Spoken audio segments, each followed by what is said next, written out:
Good morning, Council. I wanted to share with you briefly this very exciting week we had. We had a courtroom with Immergood, who used to be in the position of Amanda Marshall for the DOJ, which finding out that she was adjudicating Ben Pickering's police brutality case was overwhelming in itself, given the high level of her position in our Oregon justice. The officers who testified about beating Ben seem to have some training lapses regarding what a brain injury is, what the severity of it is, what a vision impairment is, what is the proper police patrol procedure. And they laughed and sniggered, winced, a lot of facial cues to me that they were highly uncomfortable, or that this whole ordeal of our 15-month investigation has bothered them, possibly bothered their conscience or interfered with internal affairs investigations, proceedings into their lives. I don't know if they've been demoted. They haven't been fired.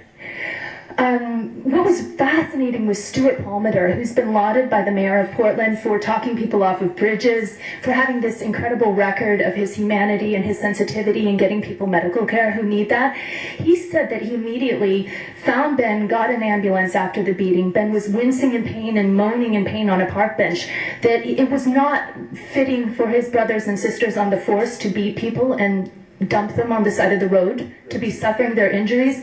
Stuart Palmater immediately called the DA, said that no charges should be brought. This was obviously a medical issue and that this person really needed care. The stringing up of Ben Pickering through the justice system reminds me of one of my favorite legal pieces, is Lawrence Lessig's article, Prosecutor as Bully. So when your prosecutor, in lieu of having maybe a really thrilling investigation in narcotics or human trafficking, decides to prosecute a disabled person for the symptoms of their disability, it really, to me, became an extravagant waste and a fraudulent use of taxpayers' money. But one good way to look at it is I tried to negotiate settlements. I tried to work with Glenn Banfield, who's been moved to narcotics, about the severity of the police brutality issues, the DOJ issues. Lee Wachowski was excellent fighting for Ben.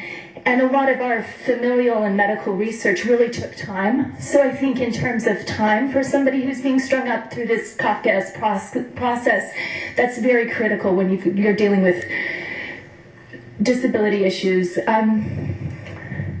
In terms of gratitude, I think what was amazing is that while we have a lot of work to do, we had a very highly educated jury, and I think we owe that to some of the increasingly astute journalism that's going on, even from the Portland Mercury and from Max Bernstein, and that a lot of the reporting surrounding the DOJ case gives Portland a chance to shine as the model city, as Amanda Marshall recently stated. And I can't express enough gratitude for Judge Immergood for her sensitivity. Michael Richards threatened to kill Benjamin Pickering August 24th, and that put my family under an immense strain. My family has been incredibly stressed out by the police incompetence to deal with the stress they've put on us, and I think a lot of our stress would be mitigated by a more sensitive approach from the DA, and I think at this point the DA is really confused about what their objective is in terms of fighting crime. So hopefully we've been able to provide some insight and observation about their internal mechanisms, and I'm glad Ben won his case, triple not guilty and one mistrial. Thank you.